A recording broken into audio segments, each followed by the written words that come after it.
Hey, oh, somebody is chiming in. Okay. From the beginning. Yes, they're sweet little voices. Okay.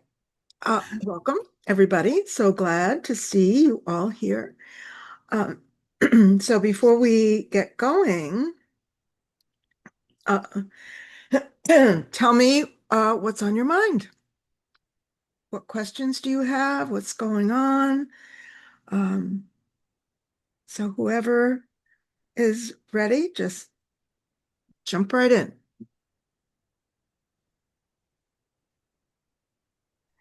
This is Bonnie. I do have a question. Uh, Actually, I know somebody was able to raise their hand, and I can't find the hands up. Oh, okay. Don't It see it. is, do you see, let me just see here. So I don't, Usually it's along the bottom, like next to yeah, chat. okay. I don't have it. Well, it's probably hidden behind something else. Oh, So if you, do you see something that says reactions? I see react. React, okay. So there should be a little arrow, click up on that. Well, there's a share with an arrow. No, you don't need share. React doesn't have an arrow. It No. doesn't have an arrow? Okay, we'll click on Find it. react then and see what happens. Oh, there's a share. I see. Okay. Okay. Oh, And and when you click on that, you should see like it looks like a hand. oh, there it is. I clicked on the wrong one. Okay. I Yeah. got it. Yeah. And you got it? Yeah, it's waving up there.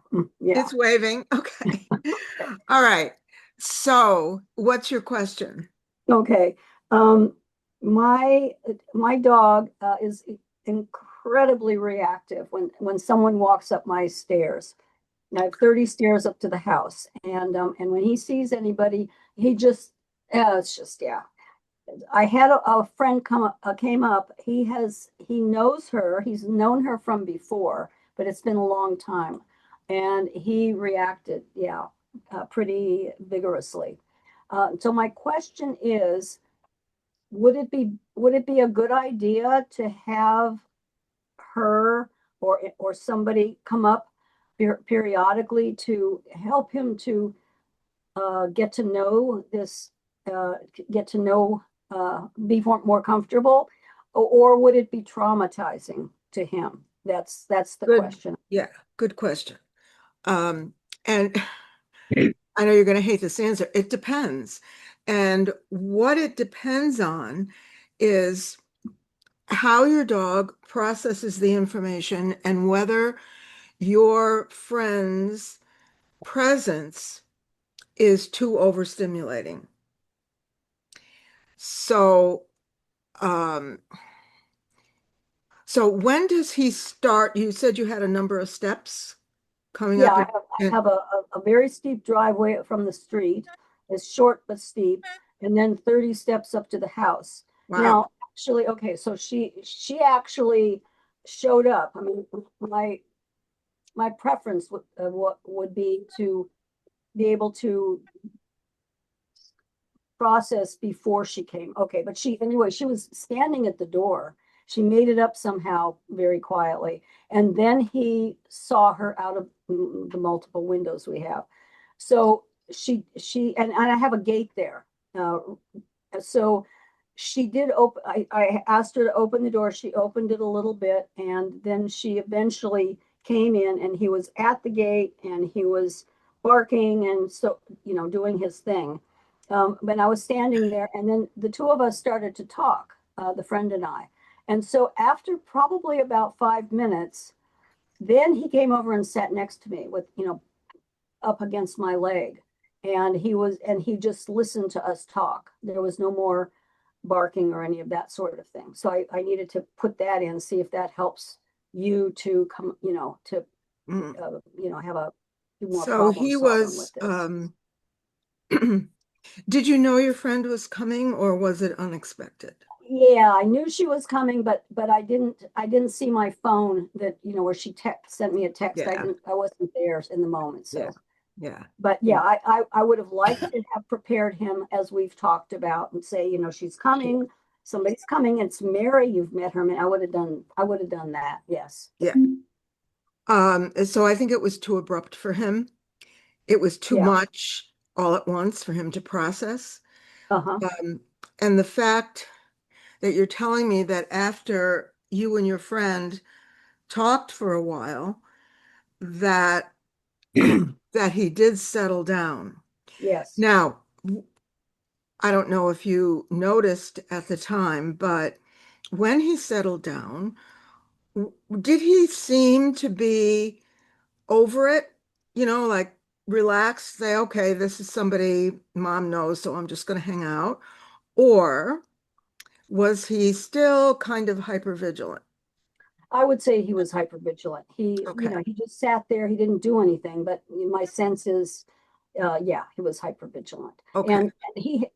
I thought he would recognize her scent, but he didn't Okay. because he met her before some time ago. Okay. Um, and it doesn't sound like she made any attempt to approach him or touch him or pet him or Well, anything she like that. did kneel down. I mean, she did bend down by the, you know, and put her hand there.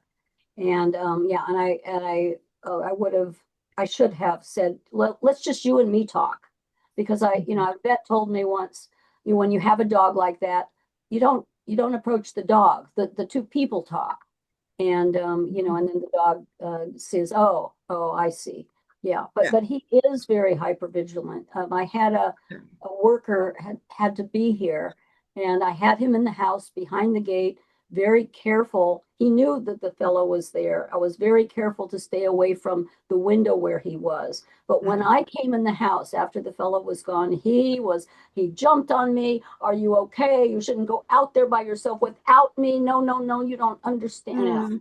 Mm, yeah. Yeah, so he just, yeah. Yeah. So what you're telling me is that there is a protective aspect to his behavior. I That think there's a protective aspect of me and also of himself when he sees a okay, dog way down there on the street and he barks and jumps on the window and yeah. yeah. Um, well, when things happen that we're not ready for, you know, we're going to be startled. The Mm, dog is going to be startled, and there you have your friend waiting at the door, and your dog is barking, and it kind of puts you in a very difficult conflict. Um, you know, you want to bring your friend in, but you don't want the dog to scare her.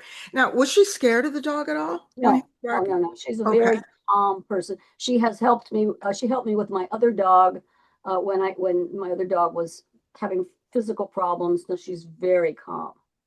That's probably one of the factors that helped him to settle down. Okay. So it's and these incidents are very specific according to the details surrounding them, the context. It's never going to be exactly the same. Um, so you have, you know, a lot of things. He didn't hear her coming up the steps. Right. Suddenly she was there. He was startled.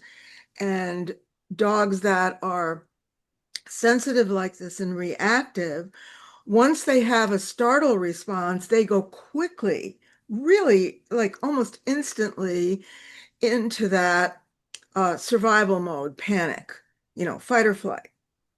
And it's up to them to discharge that energy. And one of the things that we aim for as we work with these dogs is that we know there are going to be instances where they get startled and surprised and they react to it because that's normal. Hmm. But what we're aiming for is that they can recover themselves, you know, without us having to do a lot of, you know, interventions and so forth. In the beginning, we need to because they need support. But what Hmm. we're aiming for is that they will be able to settle down. I think the choice of just sitting down and talking with your friend was the best thing that you could have done to just give him the sense that this is normal, and especially that your friend is calm, that it was definitely a plus. Uh, and I think it's one of those things that kind of is a kind of a barometer for where we are and what the dog still needs and how Mhm. far we still need to go to work with the dog. But, you know, I Yeah, he love the needs fact that he's settled so a quickly. I think that's long way to. great. Yeah. Now, the another friend who lives around the corner with a big German Shepherd who barks when people show up, and she said what she does is she doesn't have the people come in, although the dog doesn't bite, but she said she's concerned about them being frightened. So she actually takes the dog out and meets, has them meet outside, Mhm. on the driveway rather than, and I was just wondering what you thought about that, to have Yeah. somebody on the stairs and then to take him out and see. Now actually, that worked with my gardener because this used Mhm. to be a problem with him. And I'm not really sure how it happened, but he doesn't mind the gardener now. Yeah. Yes, that can be a good practice. It just depends, again, like how does the dog process it? Is he more relaxed if he meets a person like outside on the sidewalk and then Uh-huh. come into the house together? 'Cause sometimes that helps dogs really Okay. to, it's a slower process and it helps them. Um, but some dogs will react when they see a person out there too. So it doesn't, it's not as helpful And he as it does. could be. Does he Yeah, do he that? does. I mean, when he sees, oh, like if he sees a delivery person coming up, yeah, it's like over the top. Yeah. Absolutely. Yeah. And So so that might be I too tried much for to him. Yeah. go outside. Okay. Yeah, Uh, yeah. And dogs have different personalities. What works for one dog might not work for another dog. So, if that's working for your friend with the German Shepherd, that's great. She found something that works for her. But but that doesn't mean that it's necessarily going to have the same effect on your dog. And if you already know that he's going to react if you take him out the door and you see somebody out there, you know that he's going to start barking and reacting, then it's not really that helpful, okay. right? So I think probably your best plan for now is, I know what you mean about missing text because I do that all the time and then I'm surprised, what, what's Oh going yeah. Yeah. So, um, in a perfect world, you'd see the text and you'd know, but I would try to make really clear plans when you know someone is going to visit and say, what time. And then if you know the time, then you can be watching for the text at that time. Um, but even before all of that, tell him what's going to happen. This is such an overlooked technique, but it's really helpful. Sit down with him and give the person a name. Say, Mary is coming. She's going to visit with us. She's my friend, and I really am looking forward to seeing her. And, just go on and on in a normal conversational voice and tell him that there's no reason to be upset about her coming because it's something that you want and you are happy to have her there. So let's just welcome her. You don't have to engage with her. She doesn't have to pet you. She doesn't have to touch you. You can sit by me the whole time, and that's perfectly fine, but there's no need to get upset about it. And I did pick up that lesson from, I think it was the class on Wednesday. Yeah, we Hmm. talked about this. Yeah. Yeah. So yeah, I need to do that. I need to do a lot more of Yeah, that with. that Yeah. will really help over time. Yeah. The Okay. first couple of times you do it, you may not notice much of a change, but if you are really consistent about it, because and your mindset and your energy are critical for this. If you're saying words, but you're really thinking something else, then what the dog is Uh-huh. going to hear is what you're really thinking Yeah, over and above okay, your I got words. it. Yeah. So you Yeah, have to I really understand be, that. in a good mental state when Present, you're talking to him. yeah, really present, Okay. yeah, really, Yeah. you know, Yeah. the thoughts and the words are, in sync. Yeah, I get that. Yeah. Yeah. Okay. Good. Keep us Thank you posted very on much. how he's doing. Okay. Charlie, you raised your hand.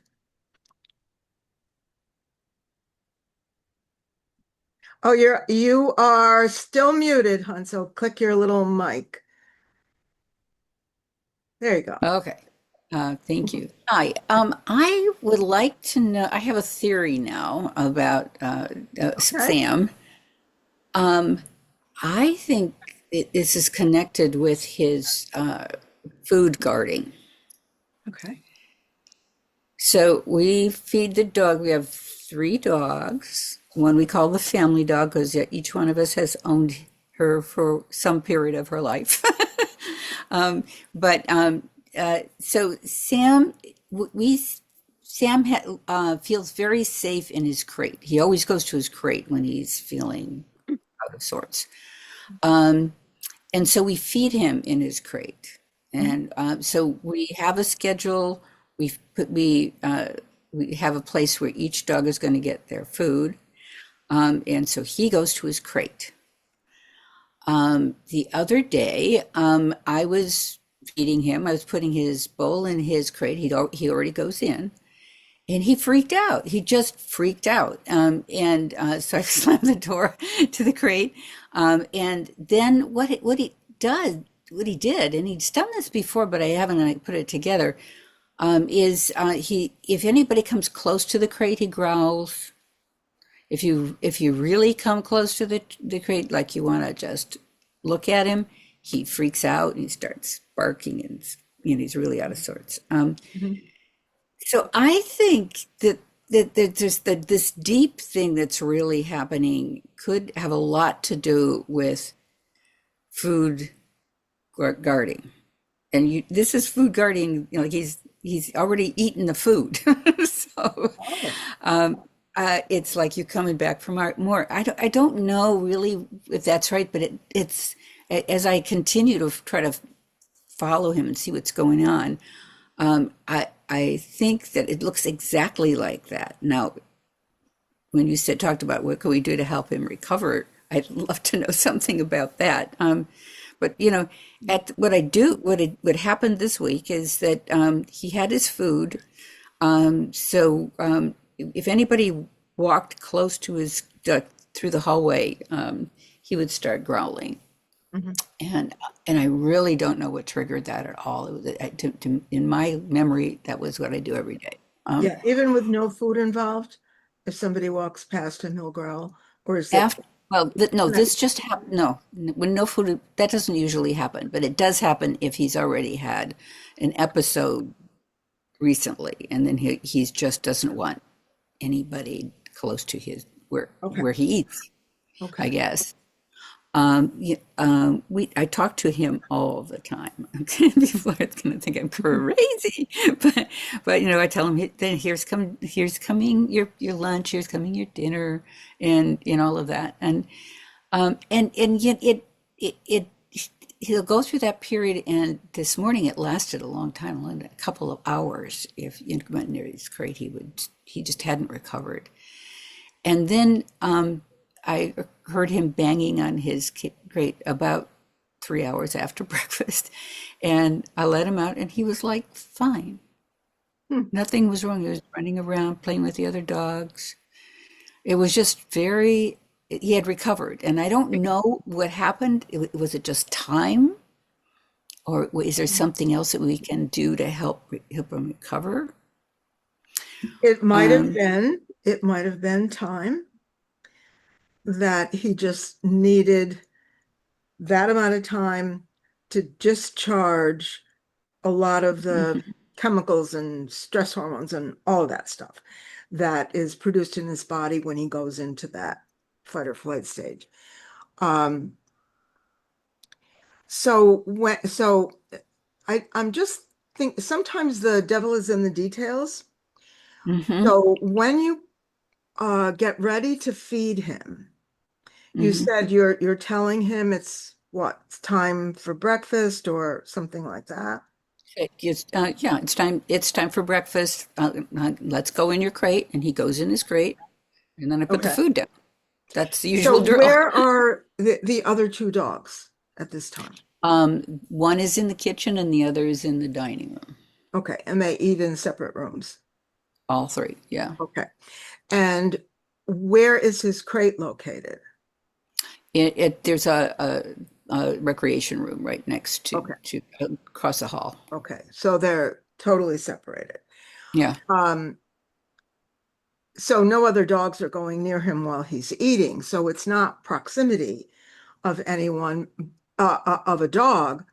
But what you're saying is that if a person walks near him or walks past him or even approaches him, that's when he becomes defensive. He growls and he spits and he that's the It's thing. really like, But get away, get away, get away. you You're have too close. another You're poodle in my who's a scope. year older. Yeah, that Yeah. if the poodle comes in and just walks by, he will bark at him. Okay. The border collie is so she just likes to hang out in the kitchen, so there's really not a lot of interaction. Okay. Um, and when he barks at the poodle, if the poodle walks by, does the poodle just like get out of there? Yes, Yeah. definitely. Okay. So he doesn't pursue it. He goes, oops, never mind. He You're just, right. okay. Um, well, obviously, it seems that you're right that there is something connected to the food. Now, does this growling behavior, because the last time you asked about um, him, regressing back to not wanting anybody to touch him or pet him or put his leash on or any of those things. Those are still true, and we finished the pain panel with all the different things, and so now in a week and a half, we he has Okay. his sedated exam. Okay. So that information is still, you're still waiting for that. Yeah, just being in the vet's office is a strange place. It was just too much. Too much for him. Yeah, Yeah. and he's 3 years old, and he has gone to that vet's office, but it's not the same vet. But he was having nothing to do with anybody there. Okay. So are they giving you something to give him Hmm. before you leave for the office so that when he Yes, goes there, okay, yes. good. Yeah. Because there's no point in sedating him when he's so already so stressed. That would be. Hmm. Hmm. Um, okay. So I think we need to wait and see how the medical evaluations come back and see if there's anything there, if he is experiencing pain or discomfort. But in the meantime,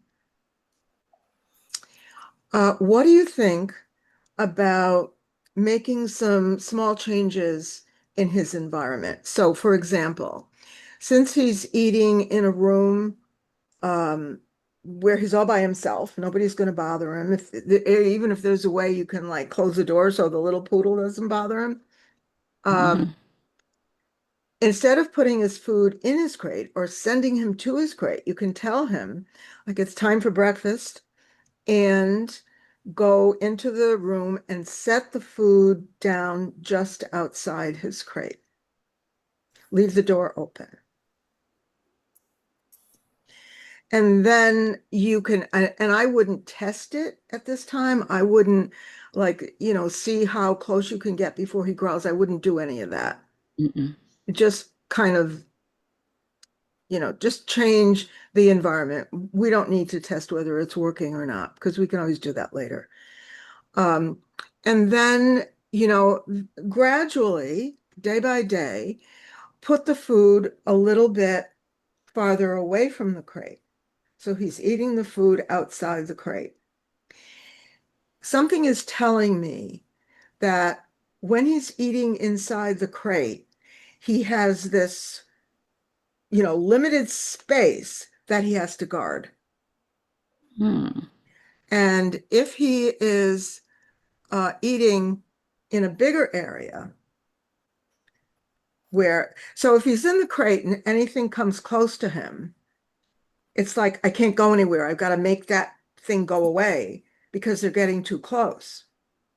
But if he is free to move around in a bigger space, then chances are he will just create his own distance if somebody happens to walk in Hmm. the room. But like I said, I wouldn't, intentionally test it. Just go about your life. You don't have to, change anything drastically. Um, but I would make a point of leaving him alone while he's eating, Hmm. Hmm. which you're probably doing anyway. Yes. But yeah, just leave him alone, but put the food outside the crate. So that's one small change that you can make, and then we can assess if it's having any results or not. But that's what I would do. Super. Wow. I never thought about Yeah, everything. sometimes, What I knew we about get traits was that the smaller the better because they're a little nest for them to live in. But this well, is, sometimes, yeah, yeah. but for someone who is guarding their space, if you put them in a small space that they can't leave, Uh-huh. Uh-huh. then they're going to get much more protective of it. Brilliant. Yeah. So, yeah, and I think, so often we get so close to a problem because we are living with it day in and day out that, we don't see a lot of the details that someone else who's looking at it from a distance can Hmm. see. So, Wow. okay, let Okay. us know what happens. Try that out. All right. Next episode. Yeah, Thank good. you. Thank you. Good. Okay. Okay, we're going to get Sam squared away. Okay. Anybody else? Question about anything? Who has something to bring up or to ask or to Well, I have a update? question actually. Okay, Sandy, hi. Not it's not as drastic as Charlene's dog, but I'm a bit confused about some of Gemma's behavior. And it's happened before, but she doesn't always eat her breakfast. You know, that's up to her.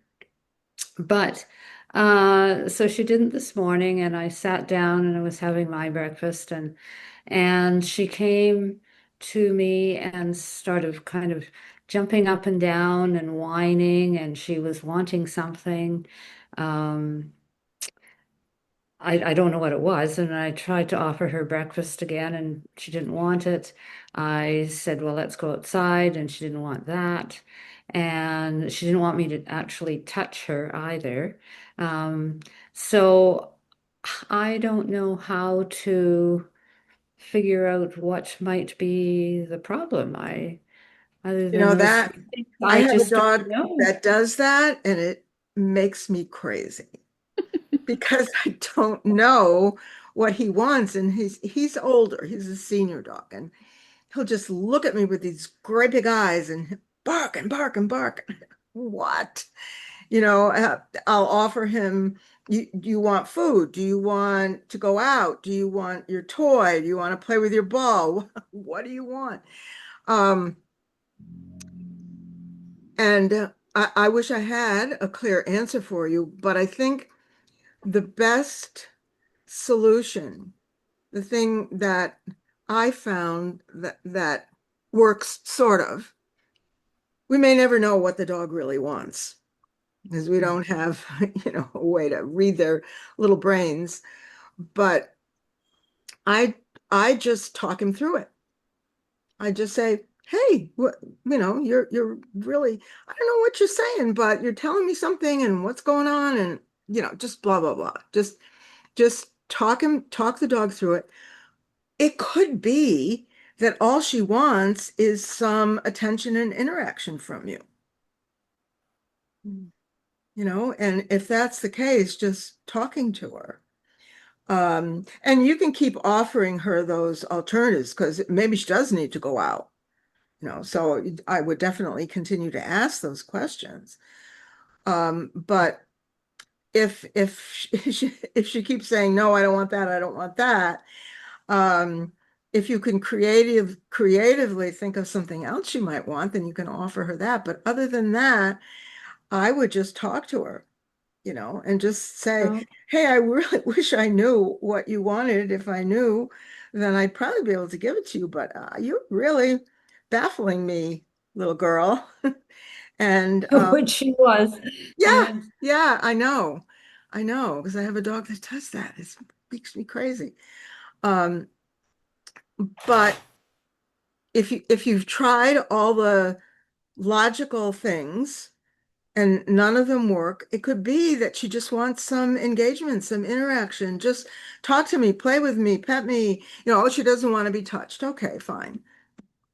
Um, but just, I know that's probably not the kind of answer you were looking for, but um, yeah, I know how frustrating it is. But if the dog is okay, she's not sick, she's not upset, she's not hurt, and she's just barking at you, she probably just wants some kind of feedback. Does that make Some sense? kind of attention. Yeah, she maybe wants me to herself, or Yeah. yeah, I Uh-huh. don't know. Yep. Very possibly. So, And if you just try to give her in the moment what you think it is that she wants, chances are she'll be satisfied and just go hang out.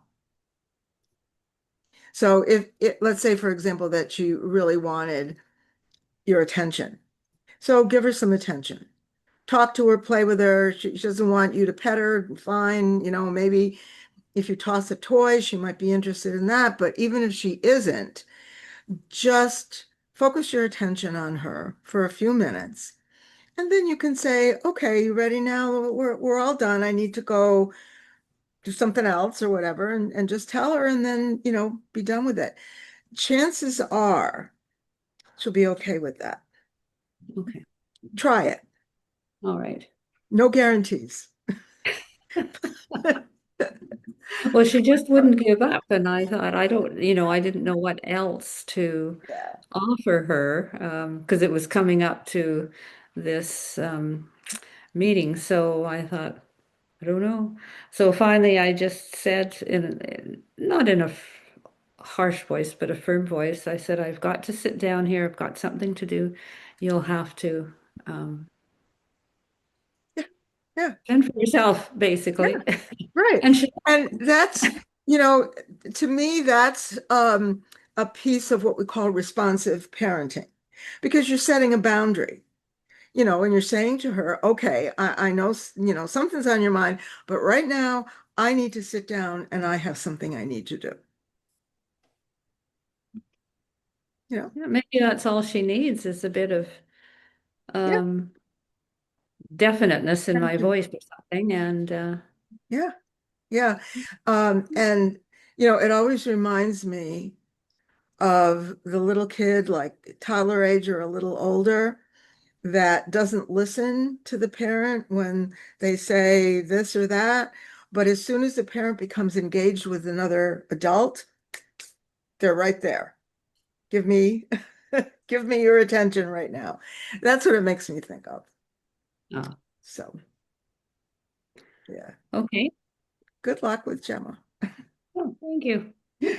That's one of her minor problems, so that's all Yeah, right. well, it can be annoying. Yeah. I know, because that same thing happens to me.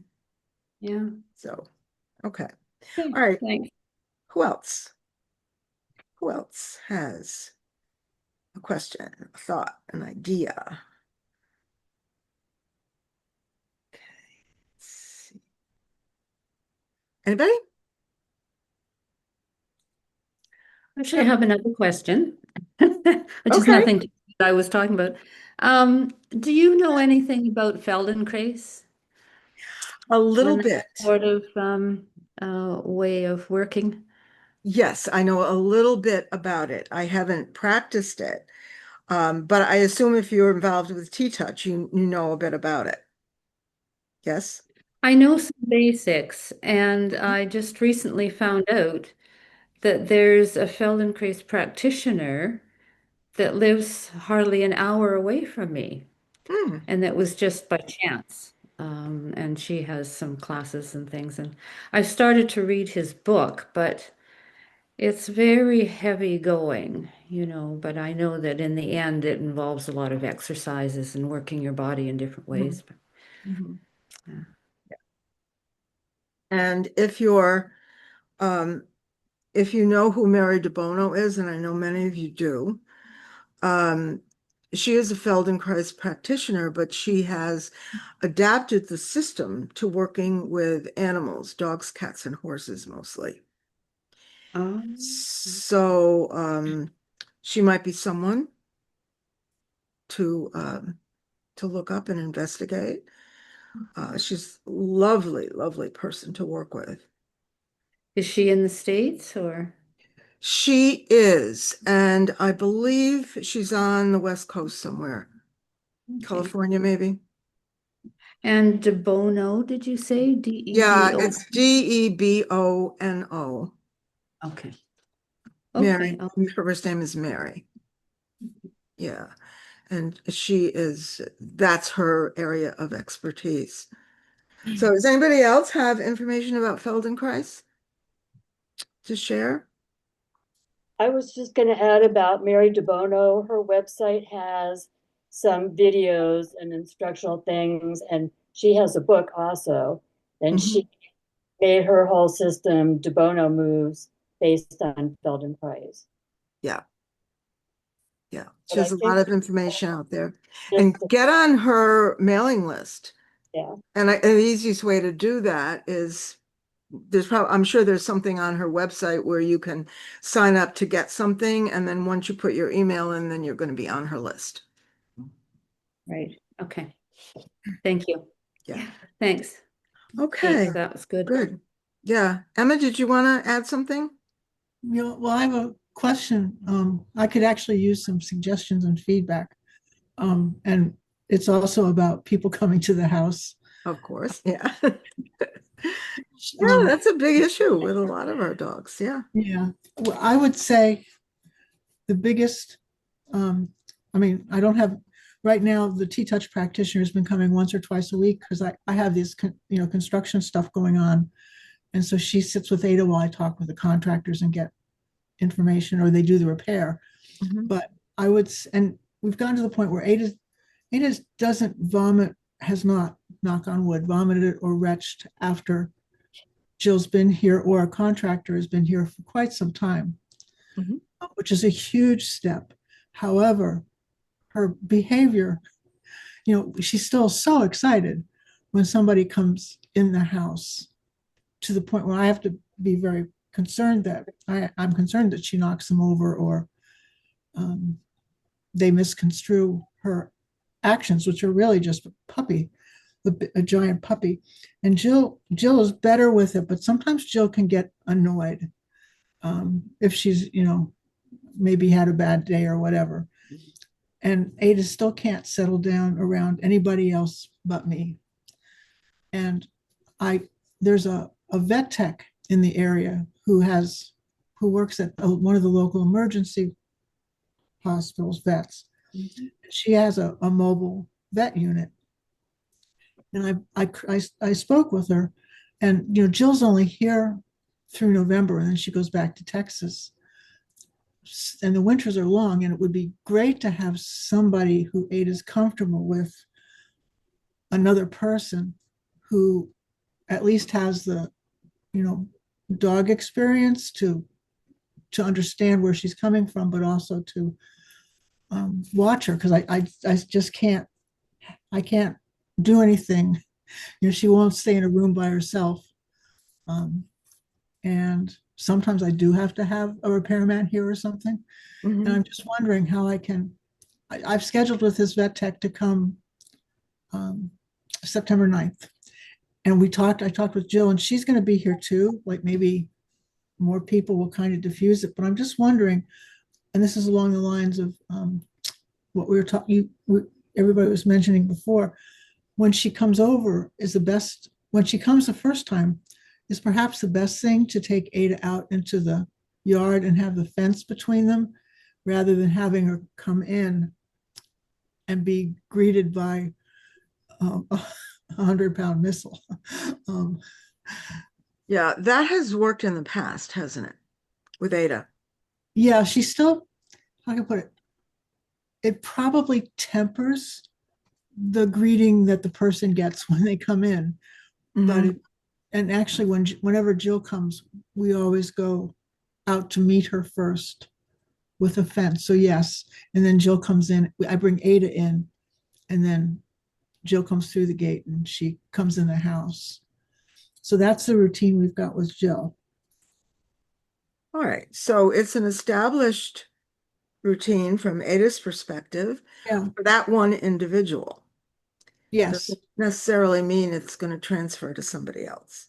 No. When Annie comes, my friend I barricade behind the chairs.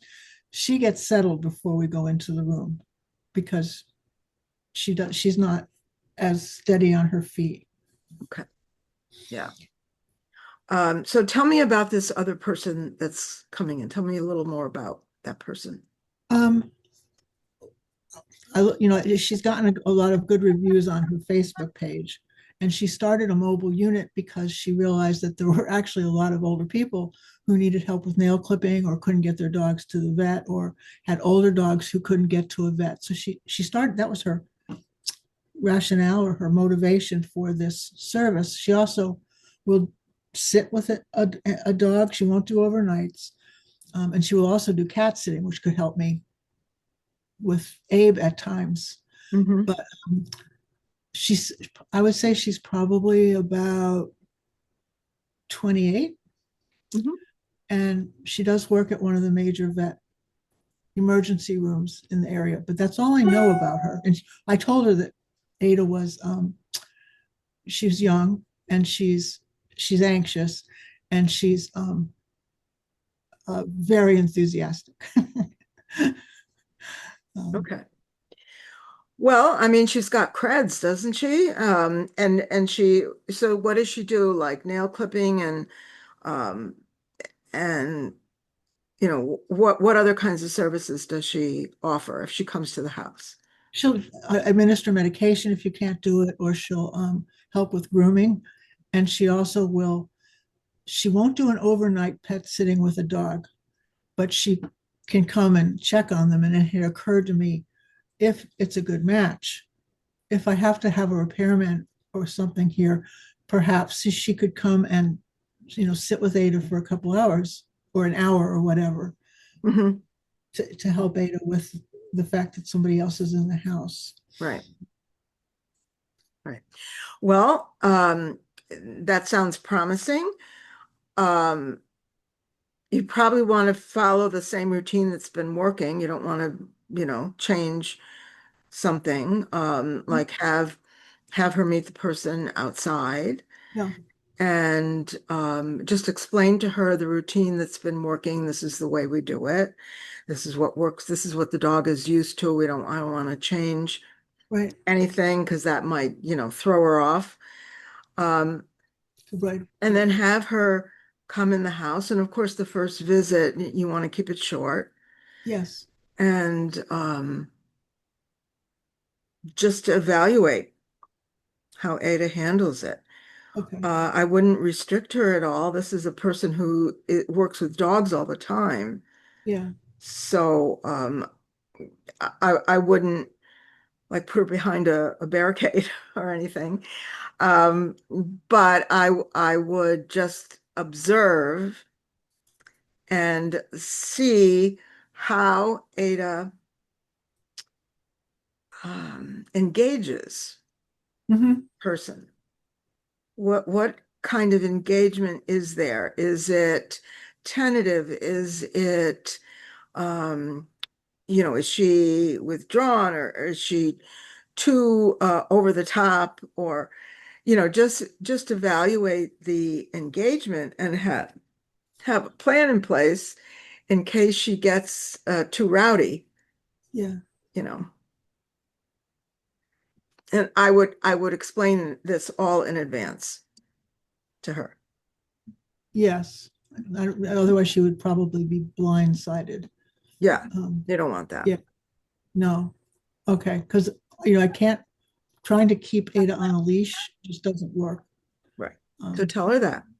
Tell her all that ahead of time and say that the visit will be short. If Ada looks like she is becoming too hyper aroused, then it's probably going to be the best thing to just cut it short, and then we can try again another time. And Ada's history is that over time she does become more accepting of people in the house as long as they're calm. Is Yes. that true? Yeah. She still, interesting, she still won't settle down. And she never would settle down even with Lynn and Duncan. She just is restless and anxious and almost like she's a flaming introvert, and it's very hard for her to, or she's just overstimulated by other people, but she has Yeah, yet and to. she's using, as she's doing that, she's just consuming so much psychic energy that it's no wonder that, that she's exhausted after one And of the, she, yeah, yeah, I because always, all of that, pacing and moving and being hyper aroused and can't settle down, that's yeah, all, and psychic energy can exhaust you much faster than physical exertion. yes, I always give her a lot of downtime. Yeah. It sometimes can take a day or so before she Yeah. it's not as long as it used to be, but Yeah. Yeah. I wish I could get into her head to figure out what. Don't we all wish that? Yeah. Yeah, but we just have to go with the evidence that we see.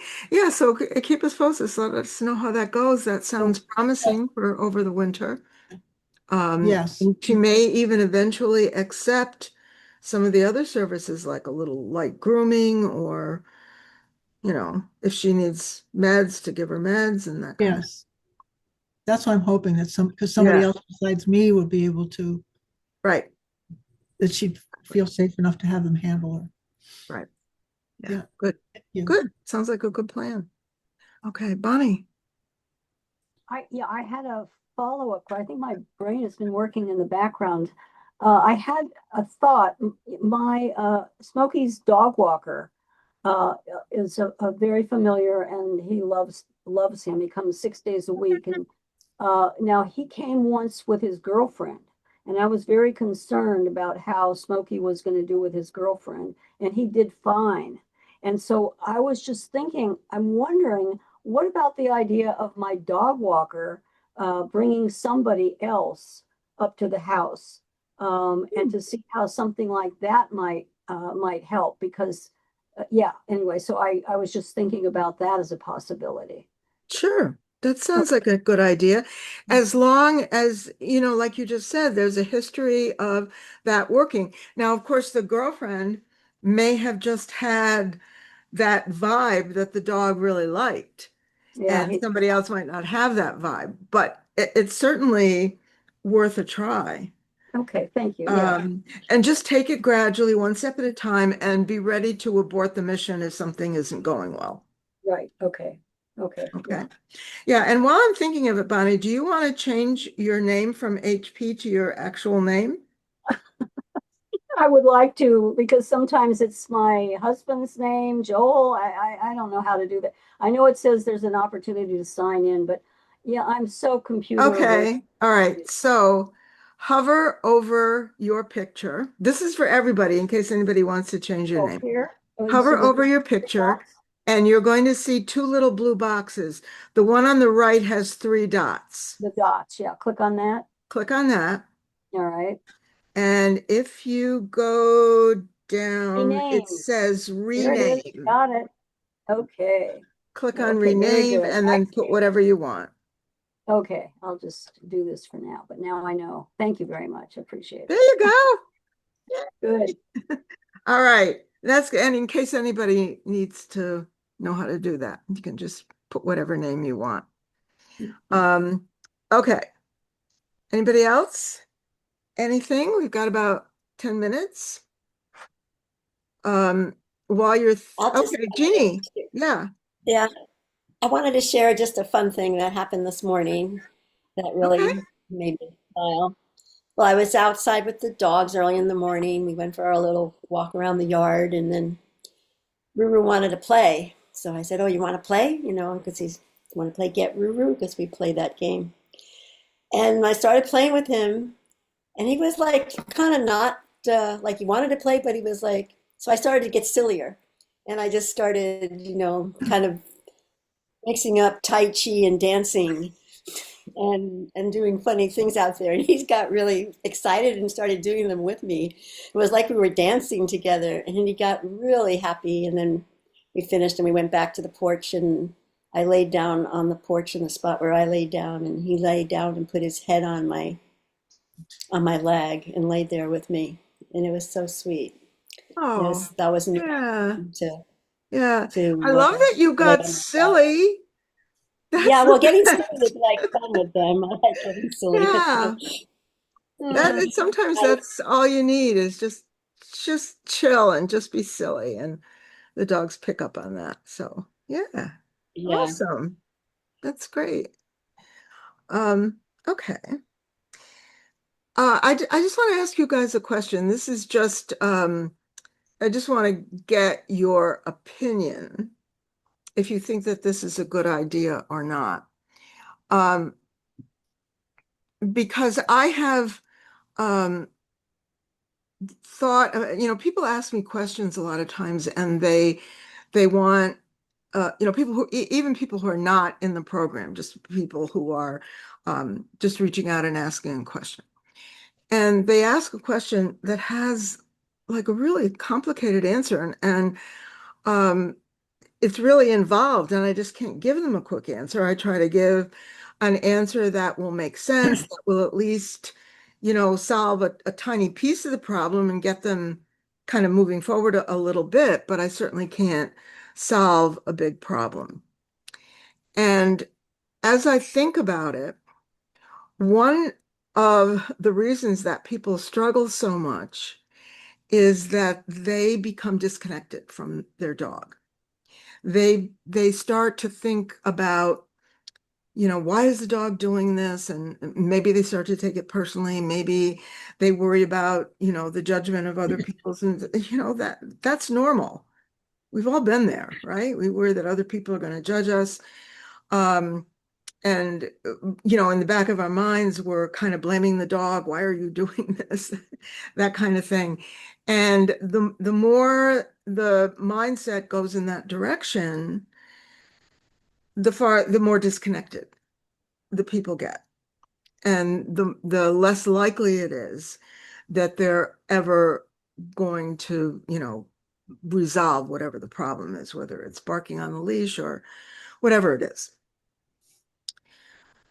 So I asked myself, what is the one skill that if people had a simple skill that anybody can learn, nothing complicated, nothing to do with dog training, where you have to follow this step-by-step rigid, formula. Believe me, I know, I've been there.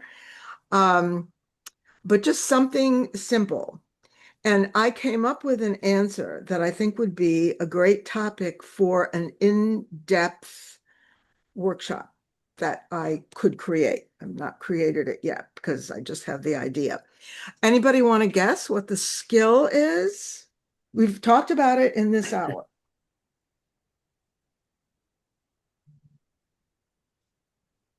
Any Probably guess? talking to the dog, Oh, yes. narration.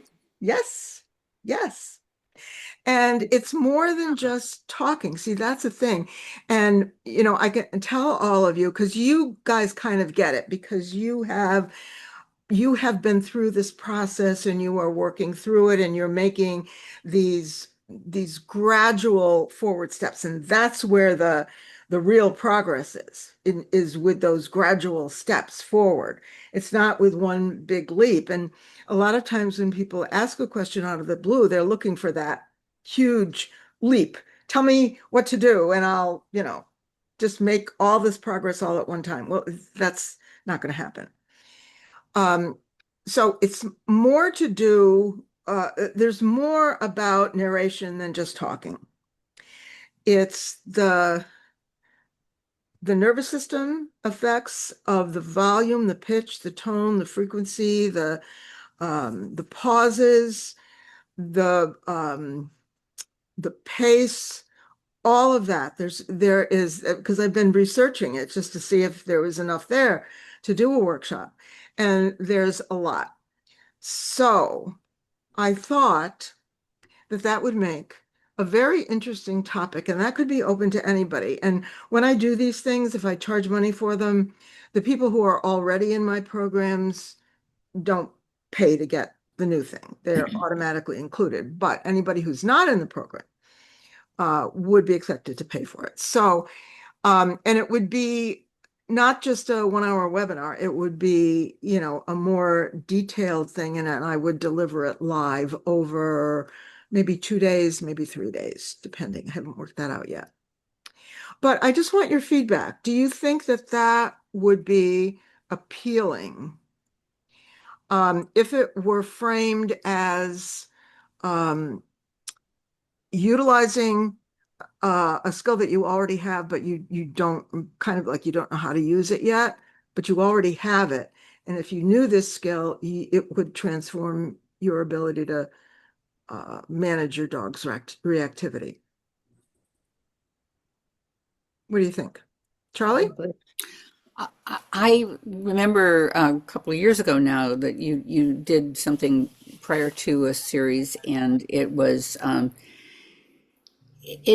to talk to your dog, but it had a really prior component about how to get into the right frame of being with your dog, like That's a big part of it. So would that be part of it? I mean, Oh, yeah. I think that was news to a lot of people. See, that's what I'm thinking. I'm thinking that everybody has the ability to do this. It's not rocket science. And sometimes with a child in your family, you do it automatically. Mm-hmm. You don't have to, you don't have to learn it, but you just know that this is the approach that's going to comfort this child.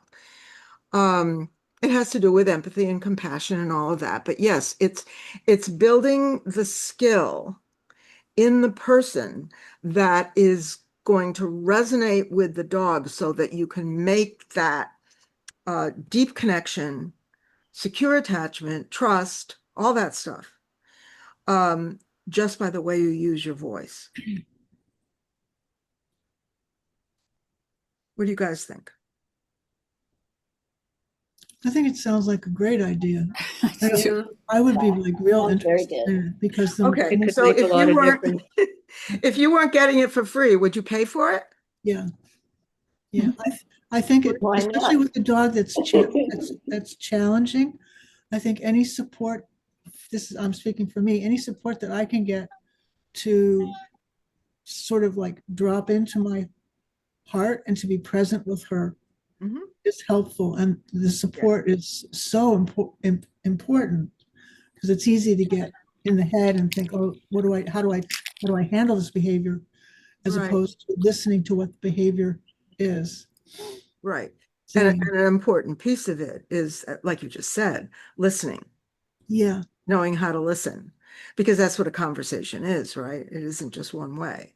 It's two ways. Yeah. So it really has to do with, like you said, getting into your heart, into your mindset, because mindset determines what the dog hears. yeah, Not And just, along Well, the with dog that, wants to know. The dog wants to know that we have his back. Yeah. Yeah. yeah. Mhm. yeah, for Mhm. sure. and I also think that our um, internally, we have to remember to be calm and relaxed ourselves, because I find myself often just stopping and taking a deep breath, you know, Mhm. it's Yeah, and starting all over again. yeah, And I we don't have to- yeah. suspect that, I mean, we might, but a lot of people wouldn't actually pinpoint that part of it because everybody Right. gets tense. They, Well, you people know, get and more. most people think, and this is because this is the way we've been culturally conditioned by the dog training industry, to believe that our role with dogs is to control them. And it's a one-way relationship. We give orders, the dog obeys. Right. And I think that that has undermined relationships and created a lot of the problems with reactivity, because I'm willing to bet you that a lot of these dogs that are reactive because they feel like they're not being recognized or understood or heard. And it's like they're saying, listen to me, listen to me. So, yeah. So I think that, Kate said something go ahead. Kate said something a couple of weeks ago that that really struck with me, and she I'm paraphrasing, about our being naive with our dogs Mhm. as opposed to having all these techniques and whatnot. Yeah. And be Innocent, I able to think she talk for said. one's, I think she said innocence.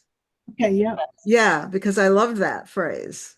yes, Yeah. yeah, Innocence, instead of being like overthinking all the techniques and, after I do this and did I do it right and my timing and all of that. Yeah, that's great if you're training a dog for a competitive sport. Yeah, those things are important. But for just living with your pet dog at home and having a loving companion, you don't need all that crap.